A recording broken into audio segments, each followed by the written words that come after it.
And last night, 60 Minutes contributor Anderson Cooper looked at the threat of asteroids and comets to Earth. He learned most are going undetected. A former astronaut told 60 Minutes it's like a game of cosmic roulette. In a moment, we'll talk with Professor Michio Kaku, but first, here's a look at Anderson's report.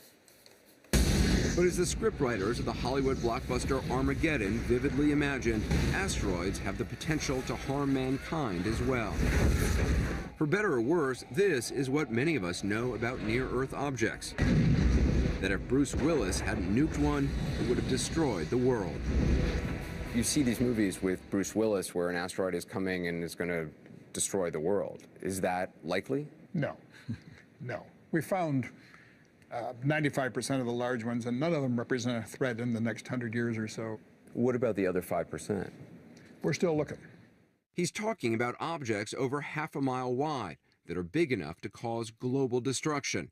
The problem is there are lots of smaller objects, over 40 yards in diameter, that are unaccounted for and potentially very dangerous. If you look at the light green dot, that's the orbit of the Earth. Ed Liu is a former astronaut who spent 6 months on the International Space Station. He showed us a computer-generated representation of our solar system. That's the sun in the center, and those green dots are 10,000 near-Earth objects astronomers have found so far. So these green dots are the asteroids that could hit the Earth. This is about the 10,000 known asteroids. Yes, these are the 10,000 known asteroids. Here's the problem. There's about a factor of 100 more. The real solar system looks like this. And we know this because we've only been able to observe a small fraction of the sky, and we know that there's about 100 times more asteroids than we've found. This is all the asteroids that are... There are about 1 million asteroids large enough to destroy a city out there. And right now we only know of what percent of those asteroids? About 1/2%. Does it worry you that you only know 1% of these asteroids that are big enough to destroy a city?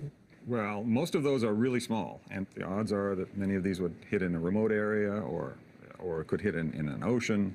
So that is why the larger ones are those that we were paying attention to first. Now, the next size range is the one to concentrate on, those that could cause, continent-wide extinction or destruction. Yeah, that would be pretty good to prevent that continent-wide destruction. Those are the next ones. We'll continue to find those, and we work our way down.